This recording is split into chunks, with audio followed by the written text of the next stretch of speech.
What's going on, guys? This is Ryan with Dark Outpost, and several weeks ago we heard the rumors, the reports that at&t was looking to sell Warner Brothers Games division, so WBIE, Warner Brothers Interactive Entertainment, and that made a lot of people stop and stare because, quite honestly, those are some huge IPs that these studios are responsible for. You're talking about Batman Arkham, you're talking about things like Mortal Kombat. Huge acquisition for anyone who would buy that. Now, they were looking for a lot of money, and we heard some people that were rumored to be interested. Now, we have someone who is dropping hints that they may be acquiring it and is the worst possible news for everyone if you are a gamer. And who is that? Of course, it's EA. You have this report. EA has hinted at a possible acquisition of Warner Brothers Games. And remember this tweet, we're going to come back to this tweet because we need to look at the responses to it just to give you an idea of how everyone actually feels about this, because guess what? People would hate it if this happened. Let's take a look at the initial report though, and then we'll look at what's happening today. Now, this was back on June 13th, so about 6 weeks ago. at&t is offering Warner Brothers game division for sale. Citing unnamed sources, CNBC said Friday that potential bidders would include Take-Two Interactive, please no, Electronic Arts, please no, and Activision Blizzard, please no. If the sale happens, it would be a major change for Hollywood and its relationship with the industry, as most studios are opting to get out of the game business, reversing a trend from earlier decades when they loaded up on dev studios. Now, the important thing to note when we're talking about this is at&t is drastically in debt. They are looking to do anything they can to get out of debt. Now, initially, this offer was at $4 billion. That's what they wanted for these game studios, but it didn't seem like a lot of people were willing to bite for certain reasons. CNBC said the price could be about $4 billion, but one of my sources said the price offered was $2 billion. A major game company said it wasn't interested in the purchase because WBIE only intermittently makes money and does not own some of the major franchises that are at the core of its game. So when you think about these studios, when you think about Rocksteady, which makes the Batman Arkham games, which we're looking forward to another announcement from them about the next Batman game, should be coming soon. When you think about NetherRealm, who makes Mortal Kombat, specifically, you have the Harry Potter games. Is J.K. Rowling going to allow whatever company continue to make games?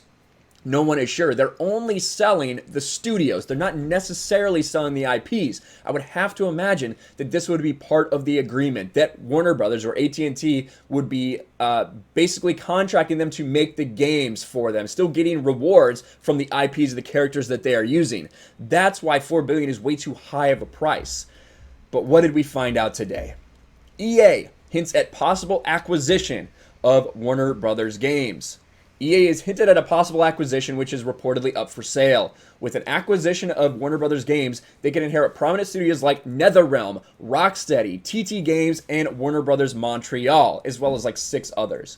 It would also mean they would gobble up valuable IP like Mortal Kombat, plus presumably, that's the presumably, licensing rights to Lego, Harry Potter, Game of Thrones, Batman, and many more. That is the real big trick in this. Whether this acquisition will happen or not, who knows? Like they said, again, it's reported that Activision, Take-Two Interactive, and Microsoft, which we'll talk about later, who came in at a later time, is interested, but EA certainly has the money to pull off what's likely to be a $2 to $4 billion acquisition. Now, we know why we don't want EA to acquire this. We're going to look at the responses and see why people think that way, because guess what? We know that EA is not consumer friendly. We know what EA will do to this franchise. We know that it will be loot box after loot box after loot box if this happens. We know they will start pushing to just release games more often than they really need to, just to try to generate that revenue instead of focusing on making a good game. But here is the hint that makes people say this. The subtle hint at the acquisition came during EA's investor call today, where EA revealed it's more interested than ever in not just acquiring studios, but the best studios. The comment came from Blake Jorgensen, who responded to a question about future acquisitions, including acquisitions involving big assets. Unfortunately, that's all he revealed, but it was enough to catch the attention of industry and fans. As you would expect, many fans of WB games and games they make aren't too excited about the prospect of that happening. You can see right here, this is a report, basically the same report, just for a different place. I do not see EA paying $4 billion. The truth is, EA is not worth it. The only two companies that can pay that are Microsoft and Tencent. Stephen Parker here says, anyone but EA. I repeat, anyone. I pretty much don't play EA games, so I can't say if their game is good or bad, but their choice to make the game with a different tier, have different benefits, different play date is stupid enough. Obviously, people are remembering things like the launch of Battlefront 2. They're remembering the disaster that was Anthem. They know the way they do sports games, and that Madden has basically become much like NBA 2K. It's essentially gambling in a way when you're trying to level up these different packs, open up these packs to get certain cards, things like that. Done with stuff like Madden and Star Wars. The Jedi Fallen Order, I've heard, is really, I think that means good. When EA or Activision gets WB Games, of course, we have this RIP GIF. I was thinking today how great it would be to have a bunch of microtransactions and loot boxes in my next Batman game. Thanks, EA. Great news. Now, we can go back here, actually. Let's look at these retweets and comments. With comments. Oh, Jesus, God, no. Shit, shit, shit. Don't you dare think about it. This is literally the worst case scenario. Imagine having a rushed, half-assed Batman game made every year with the exact story. Yes, that is exactly what a lot of people are saying. In addition to the loot box and everything, they're going to try to maximize their profits, obviously, by pushing this thing out there, regardless of whether it's ready or not, regardless of whether they need to take more time to make a better game. They don't care about that. All they care about is making money hand over fist. First the takeover, now this, says Liam. If this happens, I swear I hate 2020. Now, is there any hope?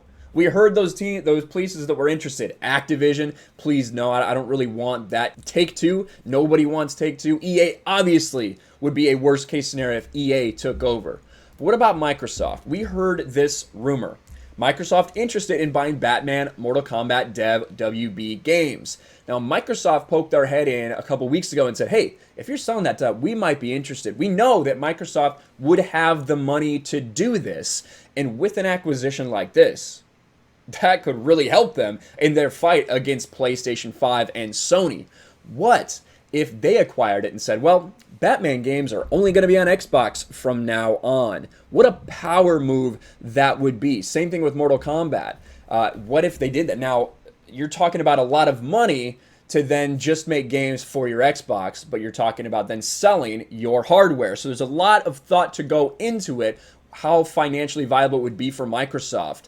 But I would be more comfortable with Microsoft doing it rather than EA necessarily. Not that I'm saying Microsoft would be great, but I think that is a better prospect than we would have with something like EA or Take-Two, who makes the 2K games, or Activision Blizzard. That's just my thinking. Maybe Microsoft will come in at the end. There were rumors that before Justice Con, they were going to make some announcements. That was all just people talking.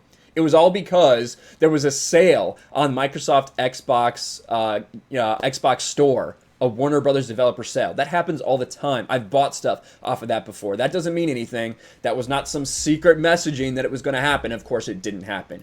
What do you guys think about this?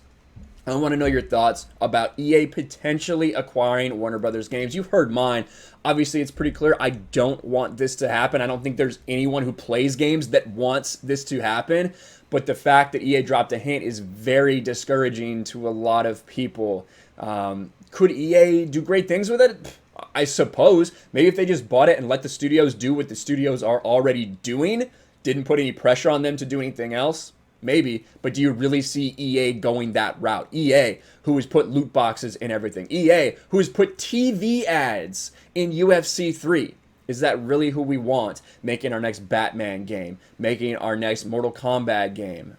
To me, personally, no. Yeah, Shadows of Mordor, right? The Lord of the Rings games, right? Those are awesome games too. The Harry Potter games. Stay away, EA. We don't need you putting your foot in this arena. Let me know what you think about this in the comments below. Smash a like button, subscribe to the channel, ring the bell for notifications, share this video out there, and I will talk to you later. You get to see how it ends.